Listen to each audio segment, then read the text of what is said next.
Losing to any mid laner sucks, but it would suck more depending on if they're your close friend or not.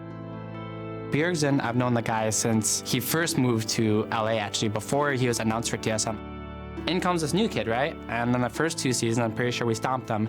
You know, I would hate losing to him, and thankfully, I didn't lose him very much. Look at how frequently he's using that aggressive. The flash, the ignite, the chain, and the kill from high. Big plays from high. I have a long history of beating him in the beginning. There's a TF ulti. Bjergsen's gonna get stunned. He's gonna get stunned again, and down he goes. Cloud9 finds the pick. And then, you know, something changed, and now I've lost for a very long time against him, actually. Teleport 2 on this one. He will already in the back. One in the shockwave on the side of Bjergsen. They lock down high.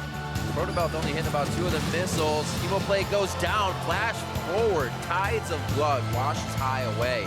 For me to lose Bjergsen's always a sad time because I want to show that I can still compete with him, that I can still play versus him, and that I can still win against him.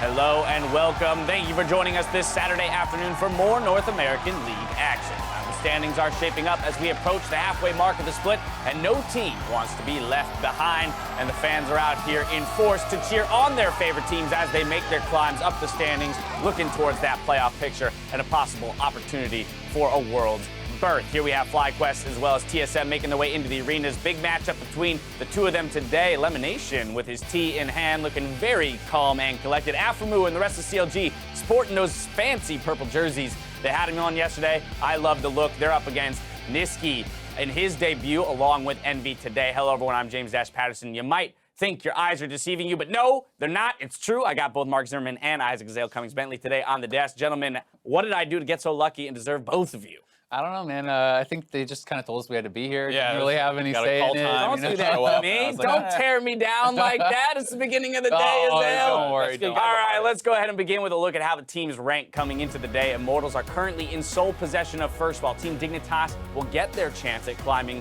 or rather claiming the throne later in the day. And despite picking up their first win, FlyQuest still remain in 10th, but look to transfer last night's momentum into a mid-season climb. We'll see what teams can influence their fates with our matches today. We kick things off with TSM taking on FlyQuest on NALCS1, then Cloud9 hit the Rift versus Team Liquid. If you're tuning in on NALCS2, your day starts with Counterlogic Gaming taking on Rookie Niski and Team Envy, followed by another battle for first as Team Dignitas aim to defeat Immortals. Now, last night, Immortals claimed first after a solid 2-0 victory over Counterlogic Gaming. Let's talk about that matchup a little bit because, again, talk of the town with the trade. This time, McSmithy getting the better of Dardoch in the matchup. Yeah, I mean, I think Immortals looked incredibly good last night. Game 1 in particular, their vision control and how efficiently and how dominantly they closed out that game was extremely impressive. Yeah, and even on Game 2 when they fell behind like a little bit early on, they showed that they can play from behind. They had really good rotations all over the map, and then they just blow their leads wide open. Like you said, as soon as they have a couple thousand gold lead, it feels like the games just end very quickly. I mean, it's pretty insane to think that they were behind pretty heavily at the start of Game 2, and they closed that game out in like 28 minutes, something like that. Like,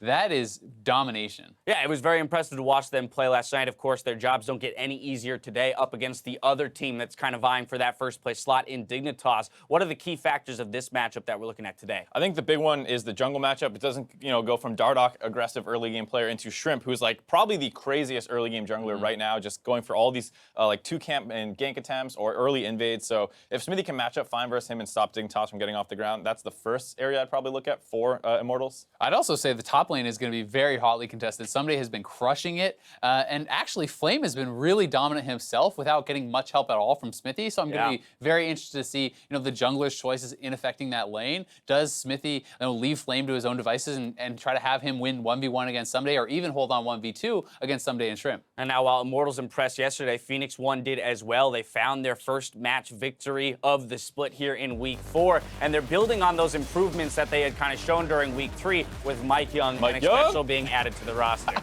I just love saying his name. It's the funnest name. It is a very fun name to say, but let's talk about this kid because again, with his addition in week 3, we saw gold leads being developed for this team while they couldn't necessarily close out the matches themselves. And then just last night, they're able to close it out against Equifox in 2-0 fashion. He has been playing extremely well, looked good on the Nidalee. I think that they are helping him a lot in the early game with some of these really creative kind of like leashes and heavy leashes and stuff, but that's propelling him forward and allowing him to be successful in the game and enable some of the other teammates like Arrow. The P1 owner talked about the fact that Arrow was the MVP. They need to give him the pieces to kind of enable him, and with Xpecial and Mike Young, it seems like they're finally doing that. Yeah, and I think touching on Xpecial a little bit, obviously Mike Young, the flashy early game player, really easy to talk about him, but Xpecial a little unheralded in that regard, where he's the one helping out with their late game, because this was a team that was struggling at all facets of the game, and now all of a sudden their bot lane looks stable, and you see now that all of a sudden Jin's back in the meta a little bit too, probably helping Arrow have his 2 best games of the split so far. Really nice to see him back in his form. I mean, they got their first win yesterday, but they have a long road ahead of them in terms of moving themselves up the standings. Now, luckily for them, with that 3rd place finish, they've got a nice bank of championship points that if it comes to it, they most likely will be playing in the gauntlet later in the year. As always, per usual, every 2 weeks we're dealing with a new patch, and that's where I want to transition to now, 7.12. What are the key item changes, champion changes that we expect to see affecting pro play this week? I mean, Mark touched on Jin, which had gotten some buffs, but I think, 2 more champions that I'm really looking at a lot is Corki. I think in the mid lane, it's incredibly strong, especially since even more of his damage is now AP. Like, this is just an AP mid laner that can match up very well against a plethora of different champions. And Rek'Sai. Rek'Sai was already getting picked before the buffs. Now it got a bunch of them. We're going to see this guy all the time. We saw Rek'Sai last night. Successful early ganks, although didn't grab the victory there in Dardoch's hands. Let's talk about Locket as well and its new changes. Yes, this is a big one that a lot of people are talking about, just that it added a percentage health to the shield. So the more health you have, the bigger your shield becomes. A lot of people are comboing with Gargoyle Stoneplate, so you pop that to get a massive health increase, then you pop the shield to cover up your whole team. It works fine with other items as well. Any health item, which is generally, there's a lot of them in the game right now that people are buying. And then it kind of, I thought it was going to push out Zeke's Convergence a little bit more, but I saw an interesting team comp in the Challenger Series where it was like the Jarvan, Galio, Gragas, just like super beefy frontline, and they built it. And it makes more sense in a comp like that, but you might still not see too much of Zeke's Convergence, which got reworked this patch as well. I mean, specifically looking at this Corki pick, I've got to look towards that TSM FlyQuest matchup and say, hi, finding a lot of success on the Corki pick in spring now that it's back in the meta, for that kind of grudge match between the 2 mid laners there could be a very useful pick for him. Either way, there's a reminder that our tickets are going on sale for the summer finals in Boston. Pre-sale bundles go live Monday, June 26th, with the general sale going live Tuesday, June 27th. For more information on registering for the pre-sale and how you can get the best seats in the TD Garden, head on over to LulEsports.com. Mark, you're from Boston, right? You going to be there? I don't know. It's usually up to them, but am I allowed to go? Well, if it's up to me, what I'm actually going to do is I think I'm just going to pass this off to the viewers and say, hey, you guys weigh in with the Twitter question of the day. Hashtag leave Mark, hashtag take Mark. Let us know, should he be making his way to the TD Garden with us in Boston? Hey, what are you doing over there? No, you gotta put me. Is that you casting your vote over? Yeah, no, leave Mark. I should probably get mine in too. Hey, while we cast our votes for whether or not Mark should go to Boston, we're going to send it over the captions to get us into the games. Enjoy, guys. Next dash! I'm Julian Pesci-Damkar, and this splendid soul to my right is Aiden Zareen Moon. Zareen, what's your vote? I don't know. I'd probably leave Mark. All right, well, we'll see what happens. We're gearing up for our first series as TSM takes on FlyQuest. And for FlyQuest, they're looking to break a funk that's been clouding them since halfway through the spring split. Yeah, FlyQuest in their LCS regular season game record since week 5 of the spring split, they're 12-26, so a 30% win rate for the team since the beginning of spring or middle of spring there. But it's important to note that when playoffs came around, they did turn it on and they collected 8 wins from their 6th place seeding. But if they do want to have a chance at playoffs this split, they need things to come together now. And it hasn't been completely smooth sailing for TSM either, but they are very close to claiming a spot back in the top of the standings. Yeah, fans are worrying about TSM a little bit, but I feel like it might be unnecessary because if you look at their record, they're 4-2, but they lost to Team Dignitas and Immortals, 2 teams that are at the top of the standings, and they already beat CLG, the team that's above them right now, and that was tied for first coming into this week. So right now, TSM are 4-2 with 5 losses, so they actually have tied for least losses in terms of games in the whole league right now. So fans kind of getting a little bit ahead of themselves. Certainly a very fun matchup as well. And for High, every game against Bjergsen adds to the long historical rivalry between the two of them. Bjergsen, I've known the guy since he first moved to LA, actually. Before he was announced for TSM, I met him because I was hanging out with Reginald at the time, and that's when I first met him, and they were telling me about how Reginald's getting replaced by this guy. I'm like, wait, what? Reggie's getting replaced? Because I loved playing for Reggie. It was so much fun every single time. So then in comes this new kid, right? And then the first 2 seasons, I'm pretty sure we stomped them. I don't think I had a single death in one of the playoffs, and the other playoff, maybe a couple deaths. But we were doing really well, and I even got to, play team over him, and I won the game. So it's just like, I have a long history of beating him in the beginning, and then, something changed, and now I've lost for a very long time against him, actually. They beat us out in 2 finals following that, and then ever since then, I don't think I've beaten him in a best of 3 at all. So for me to lose to Bjergsen's always a sad time, because I want to show that I can still compete with him, that I can still play versus him, and that I can still win against him. Well, see if I can do that today. It is time to jump into the starting rosters. On the blue side, it's TSM. In the top lane, Haunter, jungle Svenskeren, mid lane of Bjergsen, bot Doublelift, support Bifrost, and Coach Path. And of course, that means facing off against them on the red side, it'll be FlyQuest. In the top lane, Balls. Jungle will be Moon. High in the mid lane looking for that best of win versus Bjergsen. Wild Turtle in the bot with Lemonation support. And Thomas Thinkard Slotkins. It certainly is a very fun matchup here in a lot of different reasons. I mean, you talked about High and his history with Bjergsen, but I mean, of course, Turtle recently won a championship with TSM in the spring. So there's kind of a lot to play for here. And in general, TSM certainly been trending upward for FlyQuest. I mean, they have to look at every match saying we can win this. It's just a matter of how they go about it. Because they have struggled, to me, to really get a cohesive game plan together in a lot of games, which was not true in the start of spring, despite how chaotic their playstyle was. Yeah, in the start of spring, they came in with a little bit of a carefree attitude. People were kind of taking them not as seriously, and then Moon showed up, and High and Moon had this great synergy coming through. But now I feel like a synergy that needs to develop is this bottom lane of Wild Turtle and Elimination and get on track there, because the bottom lane has been giving up a lot of deaths. Wild Turtle right now, most deaths for an AD carry. He actually is the only AD carry who has more deaths than kills, and Elimination has actually yet to play a melee support this split. So he's a little bit behind in the playmaking times, but they're kind of looking for High and Moon to make those plays. So I'm wondering if they're going to adhere to the meta a little bit more as the weeks develop, or if FlyQuest are going to stick to their guns, because that's how it's always been for Elimination, right? He's always been a meta breaker in a way. Back when Ashe and Zyra weren't really played, was one of the first people to play that combo. Even when Karma wasn't a support, he was one of the first people to bring that out too. I mean, look, patch change here in 7-12. Maybe there is a change here on the horizon for the team, but we're pretty into the draft now for TSM FlyQuest. LeBlanc, Orianna, and Gragas all banned out there for TSM, and Caitlyn, Galio, and Zac, the FlyQuest band. So a lot of different champions being pretty keenly targeted. Yeah, it's interesting as well because the Lee Sin being picked up, Rek'Sai still on the table. They're just taking that away from Moon, but I feel like it's just because it's Svenskeren's best champion right now. Fans are always saying, teams are losing against TSM because they keep giving them Lee Sin. Well, they're picking up first pick here, kind of reinforcing that this is the pick for the team. Well, already some changes here for FlyQuest, though. Tahm and Jhin are actually the first 2 picks, so Jhin continuing to meteorically rise back up in the pick order for ADs. I mean, only 1 banned on Caitlyn, everything else was up, and the first overall pick for Fly is this AD. Yeah, I actually really think Jhin is strong. People have figured out, Youmuu's Ghostblade into Infinity Edge or just Infinity Edge and start going towards the rest of your build, but he actually does do very well with the Energizer build, and with a Tahm Kench next to him, that's going to help Wild Turtle in that safety department, and this is the first time that we've seen Elimination on a melee support this split. Yep, on for the Tahm there, as Syndra is picked up for Bjergsen and TSM. Pretty safe blind pick there for him. Yeah, I'm looking at the bans against TSM. They receive 71% Syndra bans. So Syndra is the most banned champion against TSM, and it made it through today. And they picked it up knowing that they can see, FlyQuest will be able to see what the mid lane is and have a good matchup for High. Yeah, it feels like it blocks off kind of a number of picks High might want to take, and of course it's a very safe pick for him.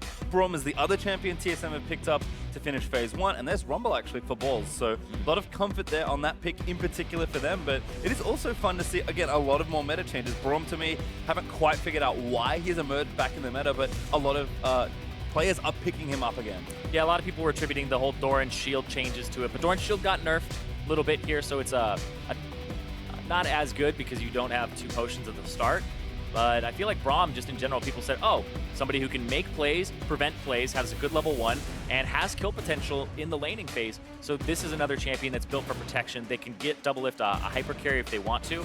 But the interesting thing here for me is FlyQuest now have an AP top laner with the Rumble, so they can run an AD mid like a Zed, or even the Lucian that just got banned out. Yeah, Lucian banned. Talon also another big pick for high, so that's available. But Renekton and Fiora are going to get banned away from Haunter, so some of the more deadly and aggressive top laners getting taken out here. And there's the Zed ban. Good read by TSM. Yeah, banning away the Zed. It was something that got banned against FlyQuest last week, and it was kind of that head scratcher. We haven't seen him play it yet. But this is going to be interesting because also we don't know what's going to be played in that Rumble, but you can play Jarvan, you can play Camille. Kennen is up right now for Hanser as well.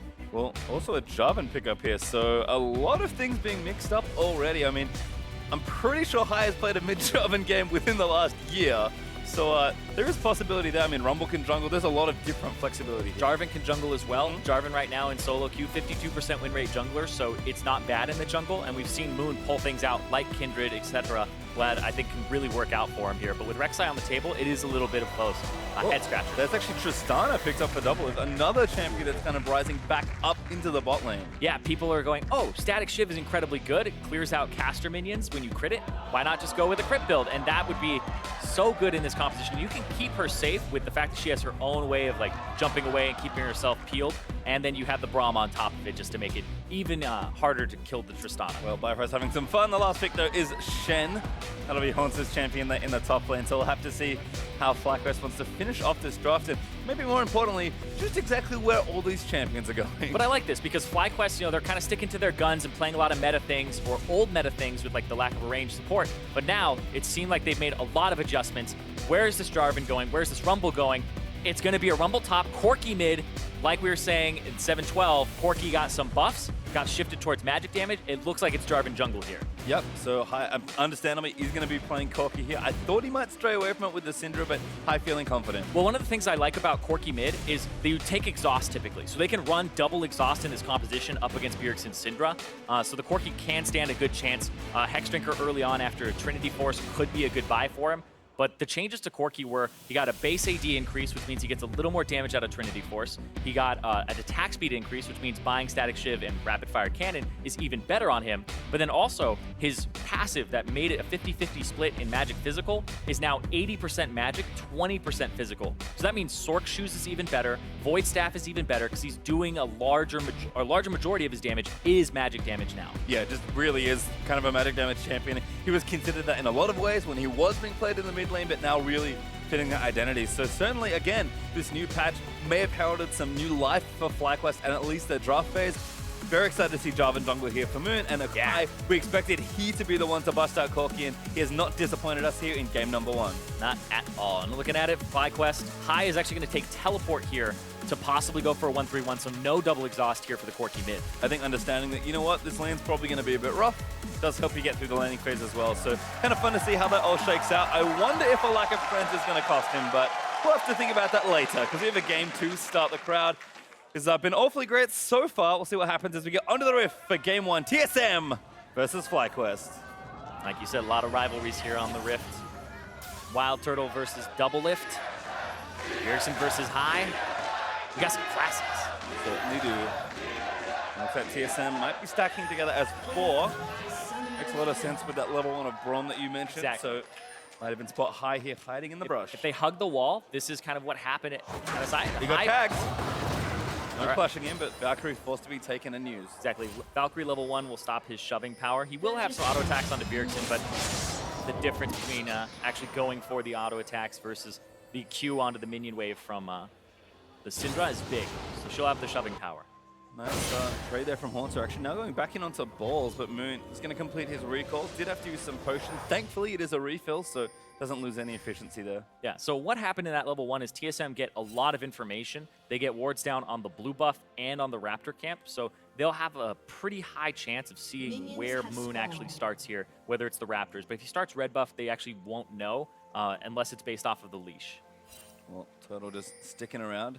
See if he can't get a little bit of vision. Looks like a red start loop is Fenskaran. Duolan's going to help out there. And Moon, we can see still around that red buff area. Yeah, so he won't be spotted out here unless Hanser goes for an invade. Hanser sees no balls come back, or they'll know when the bottom lane shows because they didn't leash. Well, you can see Moon and Balls going to team up here for this first buff. Moon is going to smite this by the looks of things, so nothing super crazy coming out, just very standard leashes here. Yeah.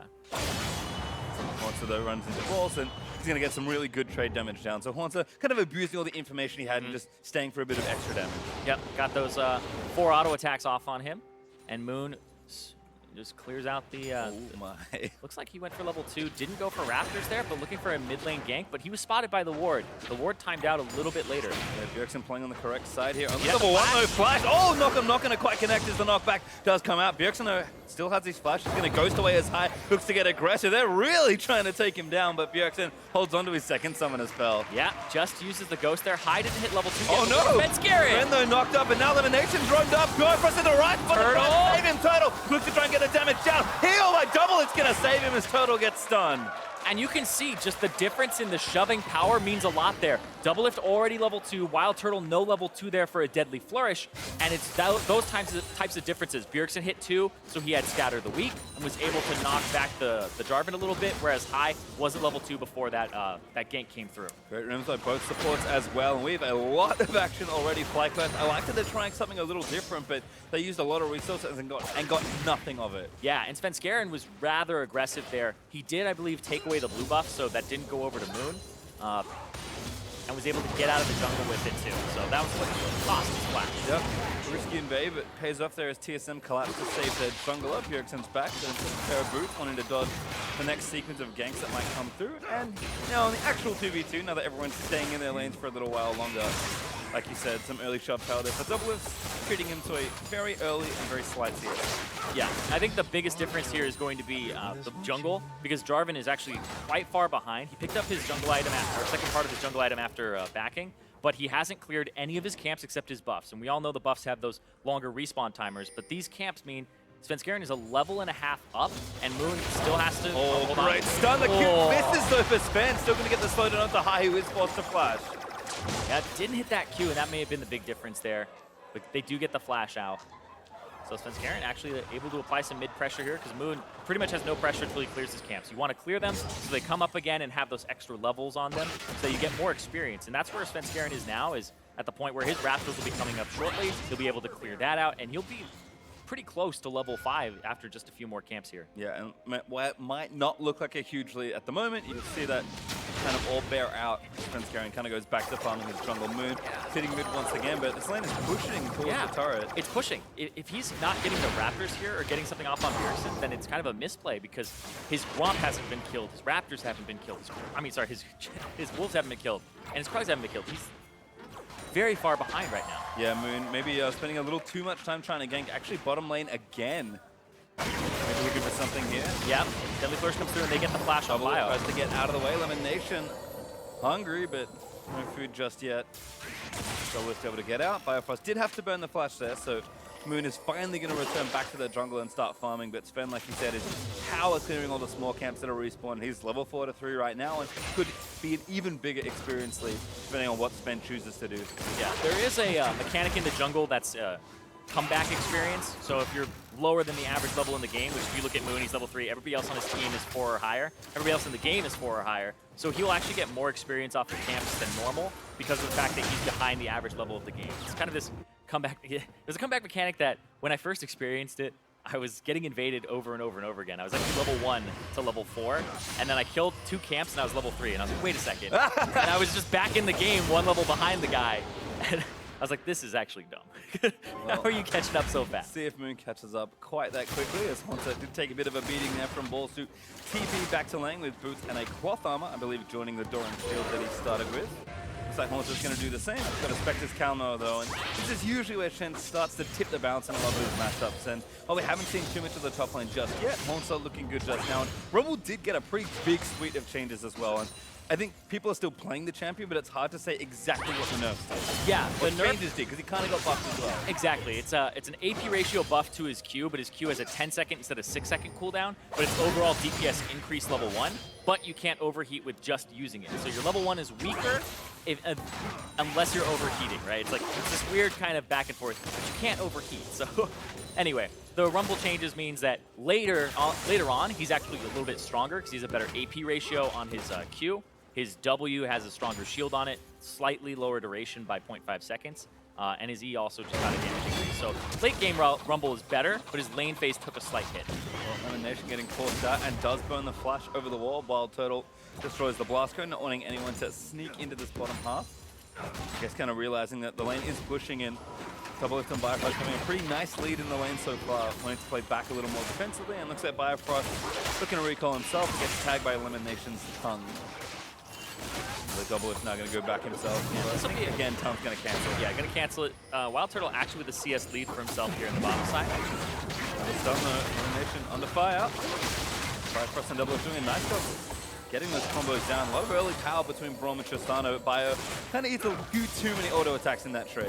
Yeah, but it does mean that because you have the Jhin who's low mobility and then you have the Tahm Kench, Tristana can never really punish the positioning of the Jhin and jump forward, or the Braum can't W to a minion and start trying to stun the Jhin because he just gets eaten up there. A risk perhaps by Svenskeren, but Bifrost is going to move over to try and protect him. Blue buff attempt number 2. Svenskeren looking to steal it away, and much safer this time around, does cleanly take it. Yeah, FlyQuest do see this though because of that ward that's off there on the side. They actually see Svenskeren right now as well, looking for a possible dive because he's level 6, and they're bringing Bjergsen down too. But Wild Turtle gets the back off, goes for Yombu's Ghostblade parts. He's going to try to run back down here to lane as they call off the dive too. Yep, Sven just decides instead he'll take the Grunt. Berg goes back to lane and looks to push that out, and Moon trying to steal away some cans, but not a lot for him to take. Yeah, but watch what Hanser does here. Hanser's actually going to check this area because he says, all right, I know that there's no other possibility except for Moon to be on the side, and catches him out so he can't take the Gromp. I mean, Moon's level 5 as well. Haunter is 7, so not really a fight that Moon can afford to pick up, and still no ultimate available for the FlyQuest jungler. So Moon has had a lot of early attempts trying to get aggressive in these lanes, but nothing has worked so far. And right now, TSM are saying they want to take your blue, so Hanser will ward it up, or like at least hang around that area because he didn't have the ward at the time. Balls will try to shove, and now Svenskeren's backed, purchased, making sure that he's a little bit stronger, and Hanser will try to fight here a bit to try and force balls out, so they can't go for a blue at all. Yeah, once they're pressuring, Bjergsen shoves out his lane, and Svenskeren is there to make sure that donation happens. So many blue buffs actually denied away. I believe every single blue has been taken from FlyQuest early on in this game, and now Bjergsen is going to go to the mid lane with a Syndra that already has Lost Chapter, getting an early summoner advantage, and things going to go from bad to worse here. Yeah. Phage as well for High, so he'll have a little bit of survivability in this lane alongside the Null Magic Mantle. Oh, it isn't the worst of times for Corki either.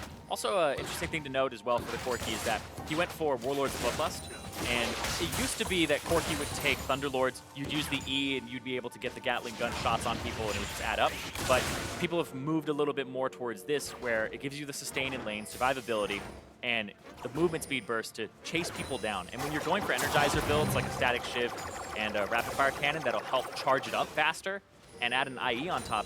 When you heal off of the AD that you're doing, or the AD inventory, then it's just a really good pickup where you're critting and getting like 300 plus HP late game. Well, I like this a lot from FlyQuest, trying to get aggressive with the package there. Moon also level 6, so pretty full screen initiation ready to go here. And FlyQuest are standing firm in this 2v2, going to force them off this control ward. And get vision on the right-hand side of mid, but package times out High can only burn down the wave. Yeah, it doesn't get much of the wave either. There's a hesitancy to actually walk up and then use it to go backwards. I feel like sometimes Corgi plays just like run out of patience. Like, it's on and out, I'll just use it. Yeah. It looks pretty. But first package not super successful there for High. Chunk there from Bjergsen, but High threatening with those missiles. Bjergsen just going to go ahead and leave, and looks like he's trying to get a bit of vision for himself. Maybe even go topside as Haunter getting shoved back in by balls, with Bjergsen does indeed find that control ward, and will be able to take that out. Takes out, throws some balls on the ground at the same time. Just in case somebody were to come out of the bush, you'd have something set up for them. Now actually another play set up in bottom lane here. Svenskeren and Bifrost ready with their ultimates. Might even be trying the long con, invading in, maybe looking for a dive. Yeah. Or just try and find Moon. They don't see him though with that, and now they see him with the ward. So covering all the areas and camps with both the Scryer's Bloom and the ward. See Moon. It's been a very patient start to this game as well. I mean, after the early level 2 gank from Moon and the subsequent attempts he made in different lanes, kind of all of that action so far. TSM happy to play a more controlled game, but FlyQuest are not. TSM, go. This is a big flank ball to the good CP. The kick on the Moon is Sven. He's going to flash towards him. Bifrost are caught out. He's going to burn down. First blood goes to Lemon as Sven assassinates Moon, but he's going to go down as well. Kill over the balls Great flank from FlyQuest. Yeah, that was a great flank, like you said. The teleport from Balls and the Abyssal Voyage from Lemonation. And then Moon just barely able to get out of there, which means that the Shen is not in a great position when he's delivered because Svenskeren chases, and Svenskeren eventually takes the Q in to finally finish off a kill and get something back. But it's 2 for 1 in favor of FlyQuest, but they're still down in gold right now because of the CS differences in lane. All right. And yeah, TP comes through as Moon goes in, and then the Abyssal Voyage from Elimination. So they're cut off from like all angles. That's a good equalizer to stop them from running away from the incoming members. But that right there, that was interesting from Moon, because you saw him actually hop up a little bit. It looked like he tried to Cataclysm right there, but he died at like the same frame. So might have actually bugged out his timer too, because you can see it's not showing us. Interesting. Well, we'll find out in a second, but turning to normalcy now after that play. Jungler's dying means that Drake, not really an objective teams wanted to contest, so it looks like everyone's just gone back and spent some of their money. Bjergsen with a Morello Nomicon all finished. Hai's got 2 of 3 Trinity Force components ready to go. And Yomid is actually done for total also. Ball timing that Haunting, guys. So double lift could be a Zeal next, moving into more of that static shift if he just want to sit on these AD components, or he could go for Infinity Edge and kind of do the more standard AD build. But he is going to need a little bit more time to start scaling up, and Turtle pretty much ready to go right now. Things could get better here for Jin. Yeah, I love this Jin build because it has a lot of AD behind it immediately, and the lethality actually goes a long way later in the game against all these squishies who will never buy any pieces of armor like the Tristana. So you go ahead and you just buy the Omu's Ghostblade, then you start moving towards Infinity Edge, Rapid Fire Cannon, so you have extra range. Looks like the FlyQuest solution to Hai's struggles in mid lane are to move him to the bot lane. Yeah. Does have TP, although it's not up right now, but pretty happy just 1v2 clearing out the waves, and Bjergsen is going to struggle in any sort of 1v2 this early on, so we'll see if TSM want to match this swap as well. But Turtle, happy to play Siege Master here in mid lane. Yeah, Bjergsen will actually be okay if they set this up correctly, because he has the Morello Nomicon, and they have a blue buff coming up shortly, but they don't have enough members on the top side to actually contest a blue, so it could be FlyQuests for the taking, because they have 2 members on the bottom side of TSM, where it's only 1 from Fly. But they don't set it up. It looks like Moon's just going for it back, and it will be what I assume a Warrior into Black Cleaver build for the Jarvan. Doctor out there for Hai actually got tagged by Bifrost. No elimination coming down, bring a Turtle with him. Now 3v3 his defense also arrived, but Bifrost, good ultimate, will disengage. Yeah, elimination. So far, the Abyssal Voyages, frequent. That's what I like to see from Tom Kench players, is they're at least looking for the Abyssal Voyages and throwing them out. So we've seen 2 so far. He's only level 7. So I like seeing that. A lot of Tom Kenches that just hold on to that ability forever and don't make those plays. So that's a point plus for elimination there, because he's kind of been passive lately. He has. I mean, a lot of good cross map really available for FlyQuest. It's nice to see them again going back to more what they used to, just starting fights so frequently that even if they lost a few or traded more evenly, at some point you had to give away to the pressure. And sometimes, yes, that was FlyQuest as well. They also caved to their own aggression, but more often than not, they would get it right. Hai tries to get himself out of the way. Bifrost looking to tag him up at elimination there with the save.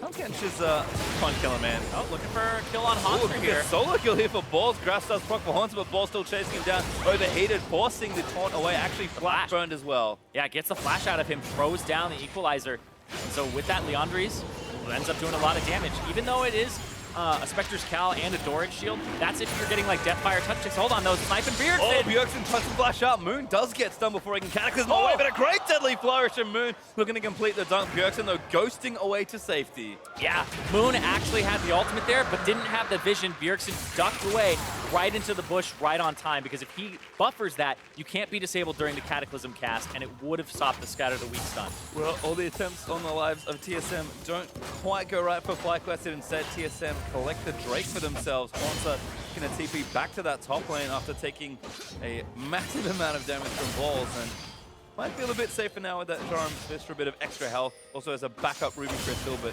Haunter is definitely kind of piecing together that first major item, setting himself up for this laner. Balls is already ready to fight, goes back, gets Ninja Tab Iron.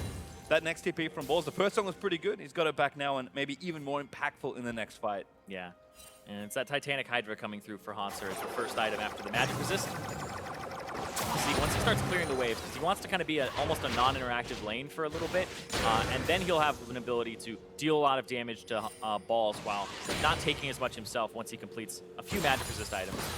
feel like you go for 2 magic resist items this game, maybe one of them being Gargoyle Stoneplate, because High is really just heavy on magic damage as this core key. Well, High looking for another play with the package, where it goes over to the Drake pit. It's a rotational play. It is. Back down the bottom lane here. TSM, though, have matched that early rotation from FlyQuest, so it's 4 people in the mid lane just battling 2v2. And with that early Mountain Drake for TSM, they might be able to get an edge. They're going for Bjergsen out of the way. No, wants the Bjergsen. It's actually a double play. Good stun, though, from Bjerg. Going to buy time for Haunter to stand tonight, and NCP is also coming out. But that's for Fly to reinforce the balls. Now Bjergsen cataclysmed up, does get the ulti out of the High, but he doesn't quite get the kill as he gets eaten by Lemon. Now Bifrost getting chased, but Sven tries to get it as Haunter does secure the kill. Back on a High, Bifrost, sorry, Double is fighting away. Looking for balls in total, but the exhaust does come out. Now Moon looking to weave his way back to Sven. Skaren picks up the kill. Such a chaotic fight as Total forced to flash out of the way. That's on. Misses for Haunter. Now looking in onto balls, but I think TSM should have enough to clean this up. Fly started it all, but TSM are going to end it. Total forced to Sven. Tag onto Elimination. Double is going to move through as Sven makes such a massive impact in that fight. And that looked like it was going to go FlyQuest's way. It ends up being a 4v5 because they pick off Bjergsen, but TSM come up with 4 members and only lose Bjerger.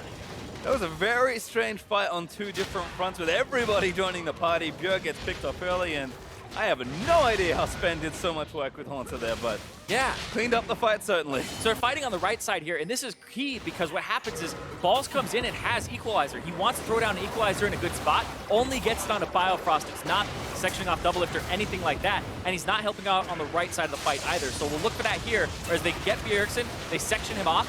The Devour is not necessary in that moment, and they throw it out, and Haunter gets the kill with the Titanic Hydra, whereas Svenskeren and Haunter are now fighting a jungler who's behind and a support, and they are able to pick up Moon there. Because Svenskeren, man, he's landing a lot of those Qs now in this mid-game. Oh, needs to stun in a Q. Bjergsen, one more Q, excellent solo kill. He's Syndra. Oh boy, there's a reason it's always banned. Yeah, and I like what he did there because he didn't go for the Scatter of the Weak stun initially. He ended up popping Ghost so he can move around a little bit faster and close in. Then he goes for the catch-up, throws down the ultimate, has all these balls on the ground, and then goes for the Scatter of the Weak and the Q. All right, well, Chaos continues here. Bjergsen going to keep pushing top side, but FlyQuest batter down the mid lane with their 2 marksmen and a Tahm-Kench. Moon even going to join the party. Well, I actually going aggressive on a Double Lift. Now the Jhin ulti, no, first tag's not good. Second does hit. Double Lift needs to dodge his last one. Does do so. I'm not sure it was enough to kill him anyway. Yeah, no Deathfire touch anymore for Jhin, so you don't see that big burst damage or the burn down afterwards. Oh, we'll see what happens when he ends up getting Infinity Edge. He's at 1,200 gold right now on Wild Turtle, who's been doing pretty well himself this game. He was good in CS up until a bit ago. TSM picked up so much off of that fight, especially like you were saying, Svenskeren in the jungle. Yeah, 3-1-1. Actually, it's a Black Cleave now completed. Yep. Alongside his Warrior and Chant. Working on the rooftop here as Bifrost's going to join in to finish it off. Fender has to book it out of the way. Smites. It's not going to open the eye again because it's below 2k. You have to get the smite. Smite fight! Oh, goes to Moon and Sven jumps in. Doesn't quite get out as he flashes the wall to try and save himself. Kicked one out. There was Baron also spawning. Could get the knockup. Oh, looking for Svenskeren. Good Turtle. route there for Sven. Total going to keep trying to chase it down, but the rest of TSM are chasing down the rest of FlyQuest. So Svenskeren is going to have to try and dodge out of the way as High. He's going to get tagged. Good eat there from Lemon with a great double knockup by Bifrost. The ultimate follows out. Good ult there returning from Balls as Moon does take down Sven finally in the top half at ulti. From Bjergsen is going to secure the kill, and Haunter managed to take down Moon. Yeah, they were chasing Svenskeren for so long. He gets a Shen ultimate. Oh no. And now it scales off of how much missing HP the person has. So he got this gigantic shield, and Moon couldn't kill him in time. Wild Turtle wasn't really helping too much anymore. And that was just a trail off. You can't go chasing those kind of kills off on the side forever. And FlyQuest fall prey to that. Well, but you're wondering just how much action there is in this game. During the last replay round, we had another replay run after this where more kills happen, and there's still so much action, we can't run the replay. So, I mean, it's been a really chaotic game there. 13 kills already, and this is the pace that I think FlyQuest are used to is watch this fight again. Yeah, Svenskeren gets rooted on the top side, and then Wild Turtle, a big damage source for the team, runs after and chases him, and he'll get ultied, but only Moon is on him. Turtle goes off to the right to check there. And yeah, gets a big shield so he doesn't die to the dunk, and Moon just doesn't have the damage anymore. And he gets picked up as a counter kill.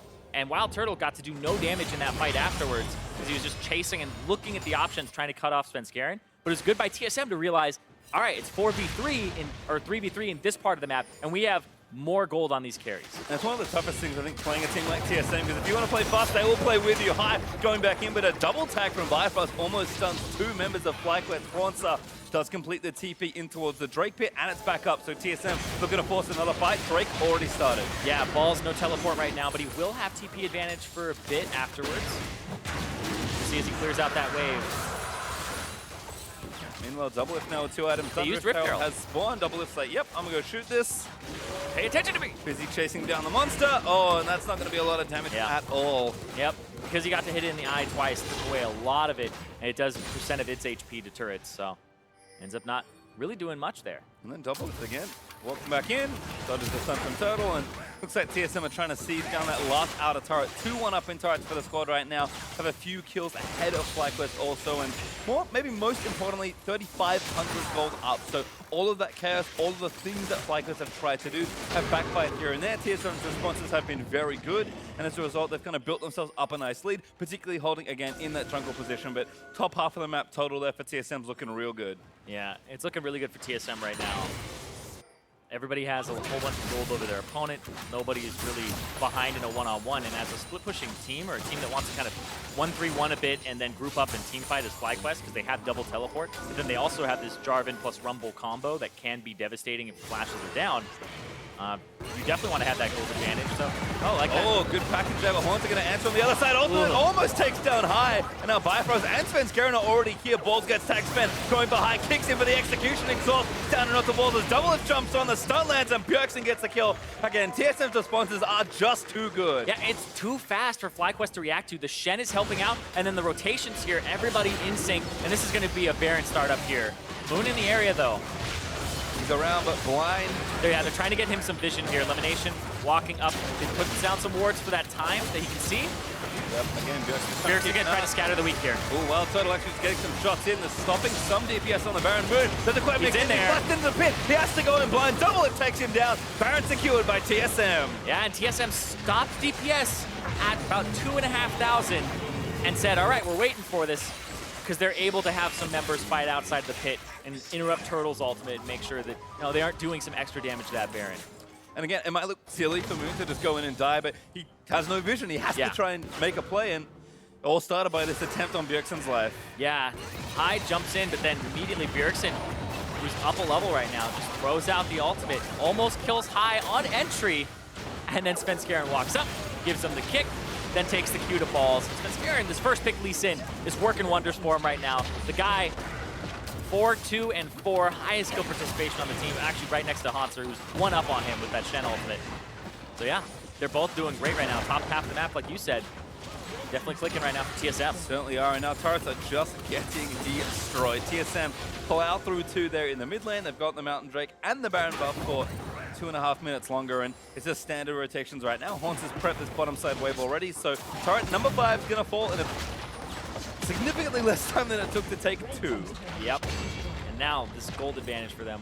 9,000 up for Team Solo Mid, and FlyQuest kind of flailing about right now. They had those early skirmishes, but the skirmishes, they're not even playing the skirmishes correctly, and that's what's getting them right now. I mean, that's, I think, has to feel bad when you're kind of getting out FlyQuested by the other team in some ways. I mean, FlyQuest are starting a lot of these fights, but it feels like teams have kind of learned how that style works and were able to react well and just respond as a team. And when FlyQuest don't catch you off guard, it does feel like their execution is sometimes lacking, and it's going to cost you in spots. If you go for it all with high-risk team fights, it's going to cost you all when you lose them. Oh yeah, for sure. And look at this Moon. All right, once again, good combo. Great off from Balls with the stuns. Landing onto Moon as he falls down. Turret low, but they're ignoring it as there's the double kill in for Bjergsen. That's 2 as double flashes forward, trying to take a few more out. The inhibitor's now exposed, and Turtle going to try and fend them off with the Jin ult, but Bifrost ready with the shield. Inhibitor falls down, Haunter gets tagged a few more, but Bifrost just going to exit stage left. And they just don't have enough gold on their side for FlyQuest right now. Balls sitting on 1.5 items right now. Doesn't have something like the Sorcerer's Shoes to have more magic penetration, win for the Tabai, and doesn't even have Zhonya's Hourglass. So he's 2,000 gold down behind Haunter, 2,700. And basically that combo looked like it would be good, but it wasn't. There's not enough damage. All right, well, 7 turrets now for TSM. That'll be quite the Baron power players. They're more than 10,000 gold ahead, but FlyQuest again, they have to try something, but they're so far behind here. And this looked like, Double Lift and Bjergsen both got pushed out instead of kept inside. So, flash there from Bjergsen as well. It's pretty much just over after that combo, because that was a combo that you go, that's the money right there. That's where we get back in this game as FlyQuest. but they're just too far behind at this point. Yep, and it does feel like, again, if the goal is closer, if you're ahead, that fight looks so much better, but FlyQuest just play to get such a big lead as early on as possible. I mean, it all started with Moon's initial visit to that mid lane at level 2, and it's kind of all gone wrong from there. Yeah, he was spotted, I believe, by the little remaining duration on the Raptor pit ward, and Bjergsen was playing to the bottom side because he knew that the jungler was on the top side, so just positioned himself standard in the mid lane and made sure the level 2 didn't come through, which is one of the strengths of Jarvan, is that level 2 gank. But it didn't succeed. It put him very far behind. You could even see in Moon's item builds, very far behind Svenskeren now, but also went for a Knight's Vow second item. Trying to keep high a little bit safer.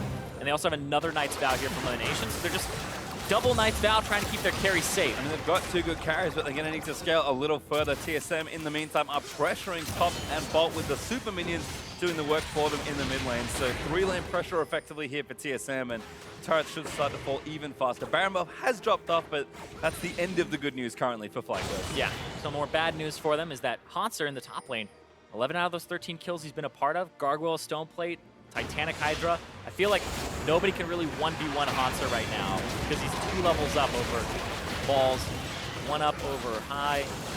Yeah, he's just so far ahead. He's at that point, that threshold where you're just fighting a tank. You're like, why is he doing more damage to me than I'm doing to him in like every trade? So Hanser in a very good spot to kind of just do Shen things and just keep pushing the lane. And the answer may be pull more people to that top lane. Hanser can start clearing out that vision though, as you can see, approaching 7,000 gold for that Baron power play. That has to be one of the biggest of the split.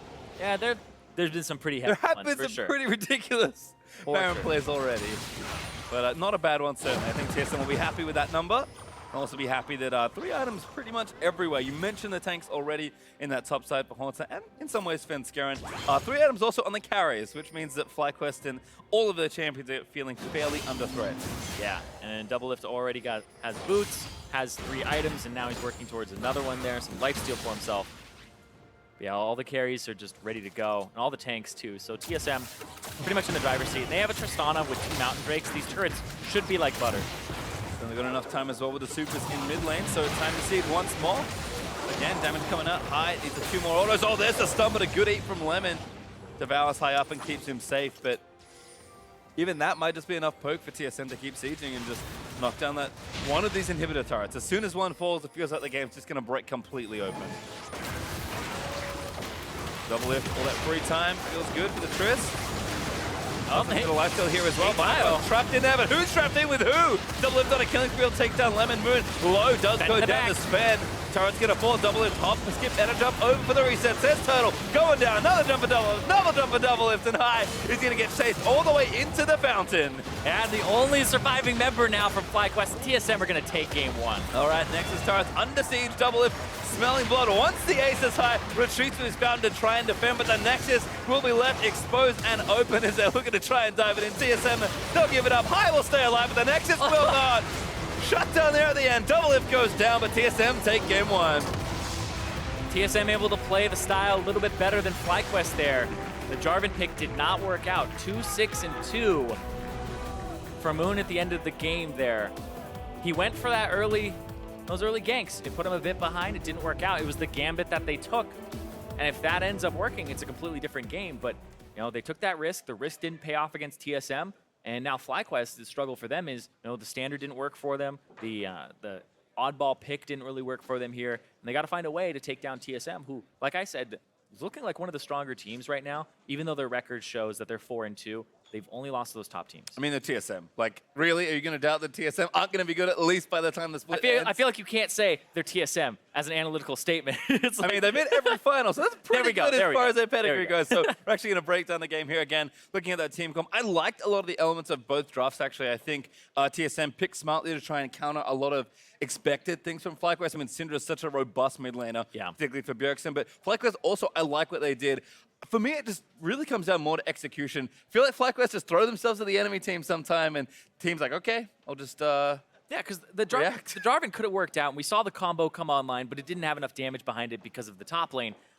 But there's a few fights in there where you're going, okay, FlyQuest looked like they could have a numbers advantage here, or they could actually just win this fight. Like the one that happened where Wild Turtle just gets pulled up to the top side and doesn't do any damage in it. And then the one that happened in the river as well was very important. And that's this replay, so watch how this happens. Bjergsen looks like a bad time to start things off. Yeah, this ends up being a 4v5 in favor of FlyQuest because they pick off Bjergsen, but then it's just a split fight here. So Wild Turtle and Balls are off on the side, and then it just gets picked up. And now I like how Biofrost and Sunskaren are positioning themselves around the corner, and Biofrost's ultimate cuts off both Turtle and Balls from doing anything here, whereas Doublelift just keeps putting out DPS, doesn't have to flash or heal at the beginning of that fight when the equalizer comes down, and then they rout them, and then they pick up the kills. So yeah, this is just a well-played fight here from TSM, but at the same time, there's one that FlyQuest ends up not having the right positioning in. And I like there at the end, Biofrost, he's about to die to the last shot of Jhin, puts up his shield, makes sure he doesn't die with the Unbreakable there. I mean, in general, across the board, really solid performance there for TSM, just kind of playing every turn correctly. That fight went heavily in their favor, and the game really snowballed out of control from there. If you have a look at that goal graph, just that's the hill that TSM sped up very quickly, and FlyQuest just started tumbling down it. Yeah, it was a very fast game as well. 30 minutes for themselves, and Doublelift you saw with 24,000 damage there in that game, more than pretty much everybody on his team. So I feel like he kind of went unnoticed in this game because there was just so much poking back and forth. But there's a lot of players that stood out in this game to me. It was especially like Hanser with his ultimate, Sunskaren with the playmaking, and Bjergsen also with the way he was avoiding Moon in the early game and playing around and avoiding that pressure. I mean, we saw Moon on screen. We have to talk about that Jarvan jungle once again. I mean, scoreline not impressive. The pick itself has been very good, particularly in the top lane. But you said yourself, it has also been seeing some attention in Soulclaw. I mean, I think this can work.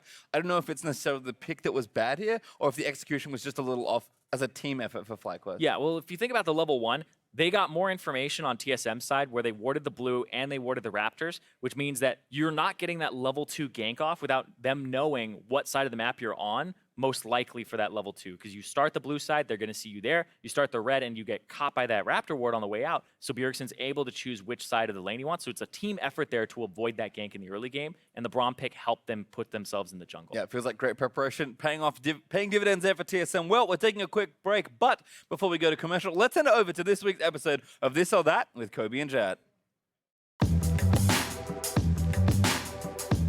Hello and welcome to another episode of This or That with Kobe and Jat. Which episode is it? 72. All right. We have never counted the number of episodes. I just thought of that because Yeah. every dive, you say exactly which episode it is. It is. Because we started it so recently. This or That is timeless. It goes on forever. We have never seen these slides before. We have 5 of them No today. rules, no rules, let's go. Those aren't rules. Let's get into the first slide.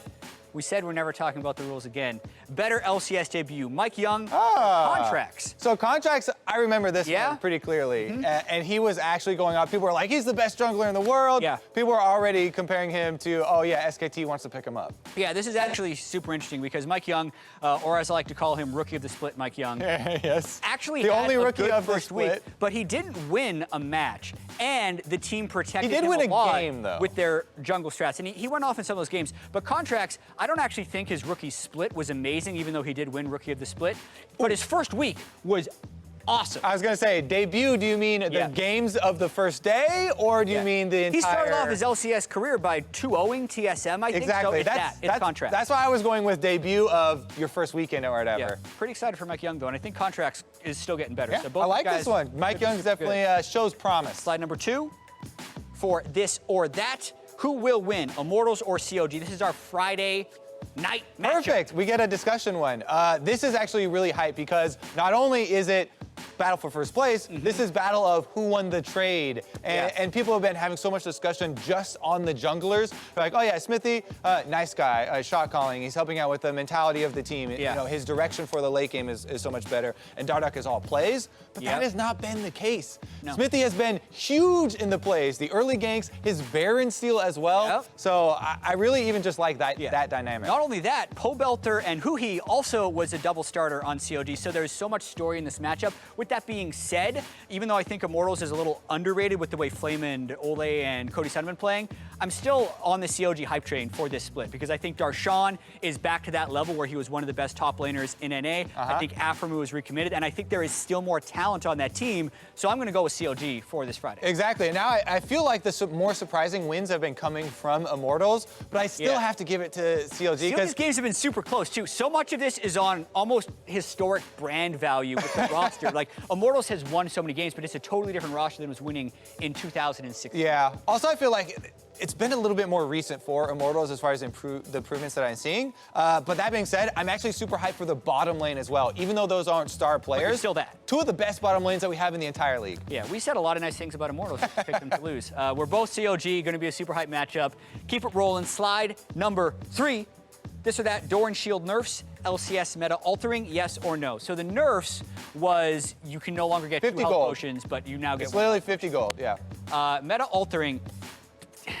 I don't think so. I like Door and Shield. I don't think it's a meta altering shift.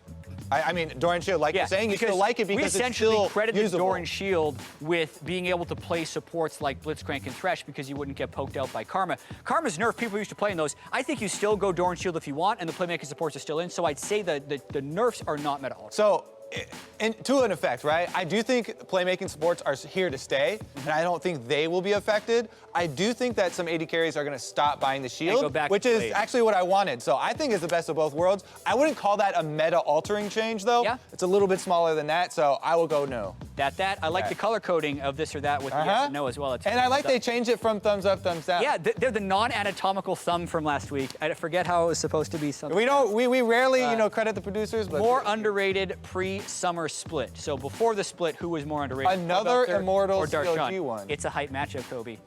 You must do multiple slides on it. Honestly, even the colors of the logos are the same. Honestly, I feel like Darshan received more hate. So I don't know about more underrated compared to their performance that they're having now. But I felt like Darshan was receiving more hate than Pobelter was. So that's why I'm going to say Darshan was more underrated. He did have, these MSI performances where he was playing really well on tanks and doing a lot for a team. Yeah. It was a long time ago, but it's been a while since people were super excited about his Fiora or something like that, split push and carrying like that. This dude, though, lost lane to Piglet last year. And then people were saying, and he's been playing actually really well. So as much as I think Darshan is back to that level, I don't know if the public perception of Darshan shifted down as much for him as it did for Pobelter. So or they call him koala? Right now, Darshan is a koala. I'm going to go with this for this one. All right, we split then. Yeah, perfect. I'm still with Darshan. Slide number 5, final slide. What we got? Better hooker.